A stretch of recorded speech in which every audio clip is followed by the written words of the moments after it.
Hello అండి, నమస్తే. ఇప్పుడు మాట్లాడే టాపిక్ మహారాష్ట్ర అసెంబ్లీ ఎన్నికలు జరుగుతున్నాయి. ఆ ఎన్నికల సందర్భంగా నిన్నైతే చాలా ప్రధానంగా చాలా హై వోల్టేజ్ పొలిటికల్ మీటింగ్స్ జరిగినాయి మహారాష్ట్రలో. అందులో home minister as well as prime minister of India Narendra Modi గారు ఇద్దరు పూణే, నాగ్పూర్ వివిధ ప్రాంతాల్లో, పర్టికులర్లీ వెస్టర్న్ పార్ట్ ఆఫ్ మహారాష్ట్రలో చాలా ఇంటెన్స్డ్ పొలిటికల్ ర్యాలీస్ అయితే కండక్ట్ చేశారు. అందులో వీళ్ళు ప్రధానంగా లేవనెత్తిన అంశం, అది మహారాష్ట్రకి ఎలాంటి సంబంధం లేదు, మహారాష్ట్ర ప్రజల యొక్క జీవన స్థితిగతుల గురించి మాట్లాడే అంశం కాదు, మహారాష్ట్రలో ఉన్న అగ్రేరియన్ డిస్ట్రెస్ గురించి మాట్లాడే అంశం కూడా, డిస్ట్రెస్ని అడ్రస్ చేసే అంశము కాదు అది. మహారాష్ట్రలో యువతకు ఎంప్లాయ్మెంట్ జనరేట్ చేసే అంశం కూడా కాదు అది. మహారాష్ట్రలో జరుగుతున్నటువంటి కరప్షన్ ఏదైతే ఉందో దాని గురించి కూడా అడ్రస్ చేసే అంశం కాదు అది. అసలు మహారాష్ట్ర యొక్క అభివృద్ధికి, మహారాష్ట్రలో జరుగుతున్నటువంటి ఏదైతే ఇండస్ట్రియల్ వేరే రాష్ట్రాలకు తరలించే ప్రక్రియ, అది దాన్ని అడ్రస్ చేసేది కాదు. అసలు మహారాష్ట్ర ప్రజలకి, మహారాష్ట్ర పాలిటిక్స్కి సంబంధం లేని అంశంతో నిన్న prime minister as well as home minister of India ఇద్దరు ఒక అంశాన్ని లేవనెత్తారు. అది ఏం లేదండి, గత 5 సంవత్సరాల క్రితం రద్దు చేసినటువంటి ఆర్టికల్ 370. ఆర్టికల్ 370కి మహారాష్ట్రకి సంబంధం ఏంటి? ఆర్టికల్ 370 రద్దు అనేది అది కంప్లీట్గా జమ్మూ అండ్ కాశ్మీర్కి సంబంధించిన అంశము. అది మహారాష్ట్ర ప్రజలకి ఏమైనా కూడు పెడుతుందా? మహారాష్ట్ర నిరుద్యోగ యువతకి ఏమైనా ఉద్యోగాలు ఇస్తుందా? మహారాష్ట్రలో వ్యవసాయం ఒక దయనీయమైన స్థితిలోకి వెళ్ళిపోయిన రైతాంగానికి ఏమైనా చేయూతనిస్తుందా ఆర్టికల్ 370 రద్దు అంటే? ఏది ఇవ్వదు. మహారాష్ట్రలో మహిళలకి ఏమైనా భద్రత ఇస్తుందా? ఇవ్వదు కదా. మహారాష్ట్రలో విద్యా వ్యవస్థను ఏమైనా పటిష్టం చేయగలుగుతా ఆర్టికల్ 370 రద్దు? అది కూడా లేదు కదా. అసలు మహారాష్ట్ర రాజకీయాలకి, మహారాష్ట్ర ప్రజానికానికి ఎలాంటి సంబంధం లేనటువంటి ఆర్టికల్ 370తో నిన్న prime minister of India as well as home minister of India ఇద్దరు ఊదరగొట్టే ప్రయత్నం చేశారు. అందులో వీళ్ళు ప్రధానంగా చెప్పిన మాట ఏంటంటే, ప్రైమ్ మినిస్టర్ గారు చెప్పిన మాట ఏంటంటే, Congress party speaking on the lines of Pakistan. Pakistan line ఏంటి అసలు? పాకిస్తాన్ లైన్ ఏంటి? పాకిస్తాన్ లైన్ మీద కాంగ్రెస్ పార్టీ మాట్లాడుతుందని చెప్పే ప్రయత్నం చేశారు. పాకిస్తాన్ లైన్ ఏంటి? ఆ పాకిస్తాన్ ఏ లైన్ మాట్లాడింది, ఆ ఏ లైన్ని కాంగ్రెస్ పార్టీ ఇక్కడ మాట్లాడిందో మళ్ళీ చెప్పడం. పాకిస్తాన్ ఒక బూచిగా చూపించి పాకిస్తాన్ని, కాంగ్రెస్ పార్టీని అంటగాగే ప్రయత్నం చేసి ఇక్కడ ప్రజల్లో ఒక రకమైన ఎమోషన్స్ రేకరించి ఓట్లు దండుకునే పని తప్ప ఇక్కడ ఏమన్నా ఉందా? పాకిస్తాన్ లైన్ ఏంటో చెప్పడిన తర్వాత ఏం చెప్పిన ఇంకో మాట, ఆర్టికల్ 370ను గుంత తోసి పూర్తి చేశాను. ఆ గుంతలో నుంచి ఆర్టికల్ 370 ఎవరూ బయటికి తీయలేరు. పూర్తి చేశారు. 5 సంవత్సరాలు అయిపోయింది. మళ్ళీ ఇప్పుడు ఎందుకు బయటకు లేపుతున్నారు? ఆ గుంత తీసి ఎవరైతే మీరు 5 సంవత్సరాల క్రితం పూడ్చిన ఆర్టికల్ 370ని మళ్ళీ మీరు ఎలక్షన్స్ ఎలక్టోరల్ గెయిన్స్ కోసం ఆ గుంతలో పూర్తి చేసిన ఆర్టికల్ 370ని బయటికి తీసుకొచ్చే ప్రక్రియ సాక్షాత్తు మీరే చేస్తున్నారు ప్రైమ్ మినిస్టర్ గారు. ఎవరూ చేయట్లా. మహారాష్ట్ర ఎన్నికలకి, మహారాష్ట్ర ప్రజలకి ఎలాంటి సంబంధం లేని ఆర్టికల్ 370ని రద్దు చేసి గుంతలో పూర్తి చేసామని చెప్పిన మీరు, మహారాష్ట్రకి ఎలాంటి సంబంధం లేకుండా ఆ గుంతలో నుంచి బయటికి తీసే ప్రయత్నం మీరే చేస్తున్నారు. పాకిస్తాన్కి ఇండియాకి ఎలాంటి సంబంధం లేదు, పాకిస్తాన్కి మహారాష్ట్రకి ఎలాంటి సంబంధం లేదు. మహారాష్ట్ర రాజకీయాలకి, మహారాష్ట్ర ప్రజలకి పాకిస్తాన్లో జరుగుతున్న పాకిస్తాన్కి సంబంధించిన అంశాలకి ఏ రకంగా సంబంధం లేకపోయినా పాకిస్తాన్ని ఆర్టికల్ 370ని మీరు తీసుకొచ్చి ప్రజల్లో ఒక రకమైన విద్వేషాన్ని రెచ్చగొట్టి ఓట్లు దండుకునే పని మీరు చేస్తున్నారు దేశంలో. గుంత తీసి పూడ్చిన మాట నిజమైతే ఆ గుంతలో నుంచి బయటికి తీస్తున్న మాట కూడా నిజమే. అది మీరే పూడ్చారు అనుకుంటే దాన్ని గుంతలో నుంచి బయటికి తీసే ఎవరు తీయరు, మీరే తీస్తున్నారు. మీ రాజకీయ స్వలాభం కోసం తీస్తున్నారు. తర్వాత నేను చెప్పిన తర్వాత హోమ్ మినిస్టర్ గారు మాట్లాడతా ఇంకో మాట ఏమన్నారంటే, రాహుల్ గాంధీ గారు 4వ తరం పుట్టుకొని బయటకు వచ్చినా కానీ ఆర్టికల్ 370ని ఇంకా బతికించలేరు, మేము దాన్ని చంపేశామని చెప్పి. అలా రాహుల్ గాంధీ గారికి ఆర్టికల్ 370కి సంబంధం ఏంటి? ఆర్టికల్ 370 గురించి రాహుల్ గాంధీ గారు కానీ, కాంగ్రెస్ పార్టీ కానీ ఎక్కడన్నా మహారాష్ట్ర ఎన్నికల ర్యాలీలో వాడిందా? వాడలేదు కదా. మరి బీజేపీ ఎందుకు వాడుతుంది అక్కడ? మహారాష్ట్ర రాజకీయాల గురించి మనం మాట్లాడాల్సి వస్తే, మహారాష్ట్ర ఎన్నికల సంగ్రామం జరుగుతున్న క్రమంలో అక్కడ యువతకు ఉపాధి అవకాశాల గురించి, ఉద్యోగ అవకాశాల గురించి మాట్లాడాలా, మహిళా భద్రత గురించి మాట్లాడాలా, తర్వాత అక్కడ అగ్రికల్చర్ డిస్ట్రెస్ గురించి మాట్లాడాలా, లేకపోతే అక్కడ మహారాష్ట్రలో ఉన్నటువంటి ఈ గత 5 సంవత్సరాల్లో 2 పార్టీలని 4 ముక్కలుగా చేసిన అంశాల గురించి మాట్లాడాలా, లేకపోతే మహారాష్ట్రలో ప్రజాస్వామ్యాన్ని అపహాస్యం చేసి అందరూ నిద్రపోతున్న వేళ తెల్లవారుజాము 4:30-5 గంటలకు గవర్నర్ పదవిని అడ్డం పెట్టుకుని ప్రమాణ స్వీకారం చేసిన అంశం గురించి మాట్లాడాలి బీజేపీ. ఇలాంటి అంశాలు మాట్లాడకుండా ఆర్టికల్ 370 ప్రస్తావన మహారాష్ట్రలో ఎందుకు వస్తుంది?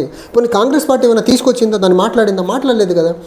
ఆర్టికల్ 370 అనే ఒక అంశం ఏదైతే ఉందో అది nothing to do with Maharashtra. దాని గురించి ఏమన్నా మాట్లాడితే జమ్మూ కాశ్మీర్ అసెంబ్లీ మాట్లాడుద్ది, అక్కడున్న పార్టీలు మాట్లాడతాయి. జమ్మూ కాశ్మీర్కి సంబంధించిన అంశం ఆర్టికల్ 370 అనేది దేశానికి సంబంధించిన అంశం కాదు కదా అది. సో జమ్మూ కాశ్మీర్కి సంబంధించిన అంశాన్ని తీసుకొచ్చి మహారాష్ట్ర ఎన్నికల్లో మీరు ఎందుకు చూపించే ప్రయత్నం చేస్తున్నారు? ఎందుకు ప్రజల్ని కన్ఫ్యూజ్ చేస్తున్నారు? ఎందుకు ప్రజల యొక్క అటెన్షన్ని పర్టికులర్లీ మహారాష్ట్ర సమస్యల నుంచి దూరం చేస్తున్నారు? ఎందుకు మీరు మహారాష్ట్రలో ప్రజాస్వామ్యాన్ని అపహాస్యం చేసిన ఆ ఇష్యూ నుంచి ప్రజల అటెన్షన్ని దూరం చేసే ప్రయత్నం చేస్తున్నారు ఈ ఆర్టికల్ 370ని తీసుకొచ్చి, లేకపోతే పాకిస్తాన్ని తీసుకొచ్చి? అంటే బీజేపీ ఈ సంస్కారహీనుల దగ్గర, ఈ బీజేపీ డైవర్ట్ పాలిటీషియన్స్ దగ్గర ఒక్కళ్ళ దగ్గర సమాధానం ఉండదండి, ఒక్కళ్ళ దగ్గర. అండ్ నిన్న అదే నాగ్పూర్లో యోగి ఆదిత్యనాథ్ ఉత్తరప్రదేశ్ చీఫ్ మినిస్టర్ వచ్చి ప్రజల్లో ఒక భయంకరమైన విషయాన్ని చూపించే ప్రయత్నం చేశారు. ఆ బీజేపీ కార్యకర్తలు కూడా ఆ విషయాన్ని మైండ్లోకి చాలా బలంగా ఎక్కించుకున్నారు. బాటెంగేతో అన్నాడు అంతే యోగి ఆదిత్యనాథ్. కాటెంగే అనేసి ప్రజల నుంచి స్పందన. ఏక్ రహేంగేతో అని యోగి ఆదిత్యనాథ్ చెప్పేసరికి నేక్ రహేంగే అనేసి ప్రజల నుంచి స్పందన. అంటే సమాజంలో ఒక డివిజివ్నెస్ని, ఒక వేర్పాటువాదాన్ని ఎవరూ చేయట్లే బీజేపీ తప్ప. సమాజాన్ని నిట్ట నిలువున జాతుల వారిగా, మతాల వారిగా, ప్రాంతాల వారిగా దేశాన్ని నిట్ట నిలువున చీలుస్తున్న పార్టీ బీజేపీ.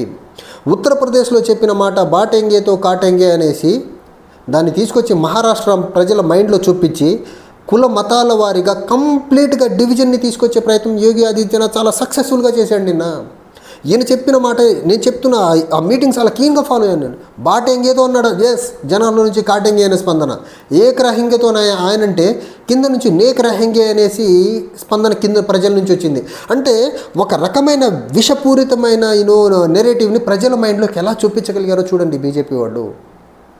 బీజేపీ యొక్క వెపన్ విద్వేషపు రాజకీయము.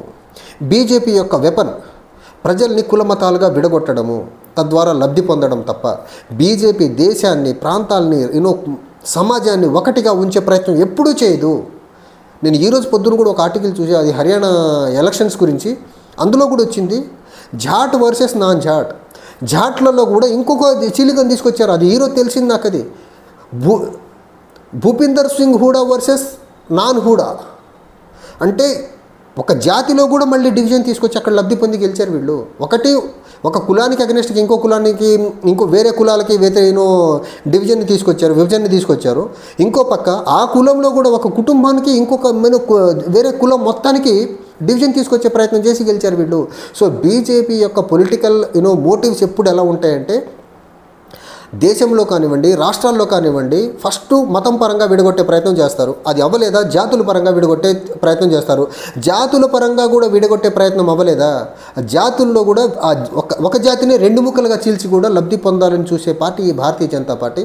వీళ్ళు మాట్లాడతారు, మేము దేశభక్తులు, మేము దేశాన్ని ఒకటిగా ఉంచుతాము, దేశం కోసమే మేమని మాట్లాడే ప్రయత్నం చేస్తారు. ఈ రకంగా కంప్లీట్గా మైండ్ మొత్తం ఒక విభజనవాదంతో, ఒక డివిజివ్ పాలిటిక్స్తో, ఒక హేట్రేడ్నెస్తో పాలిటిక్స్ చేసే బీజేపీ దేశాన్ని, రాష్ట్రాన్ని సురక్షితంగా, సుభిక్షంగా ఉంచుతుందంటే అసలు ఎవడన్నా ఎలా నమ్ముతారు? ఈ బీజేపీ బుద్ధి లేని కార్యకర్తలు తప్ప. తర్వాత నిన్న అమిత్ షా గారు ఇంకో మాట మాట్లాడుతూ ఆయన ఏమన్నాడంటే, ఆర్టికల్ 370 భారతదేశాన్ని, జమ్మూ కాశ్మీర్ని భారతదేశం నుంచి సపరేట్ చేసింది. దీన్ని రద్దు చేయడం వల్ల ఇప్పుడు భారతదేశంలో కాశ్మీర్ అంతర్భాగమైంది. అంతకుముందు భారత రాజ్యాంగం అక్కడ ఇంప్లిమెంట్ కాలేదు అని చెప్పే ప్రయత్నం చెప్పుకొచ్చాడు. ఇప్పుడు భారతదేశం యొక్క రాజ్యాంగం అక్కడ ఇంప్లిమెంట్ కాకుండానే మనం ఆర్మీని అక్కడ పెట్టేసామండి తీసుకెళ్ళి. భారతదేశంలో అంతర్భాగం కాకుండానే ఇన్ని సంవత్సరాలు, 75 సంవత్సరాల కాలం పాటు జమ్మూ కాశ్మీర్కి సంబంధించిన పార్లమెంట్ సభ్యులు, రాజ్యసభ సభ్యులు అవ్వనివ్వండి, లేకపోతే లోక్సభ సభ్యులు కానివ్వండి, మన చట్టసభల్లో పార్లమెంట్లో వచ్చి కూర్చున్నారండి. ఎంత దుర్మార్గమైన అబద్ధం మాట్లాడుతున్నారు చూడండి వీళ్ళు.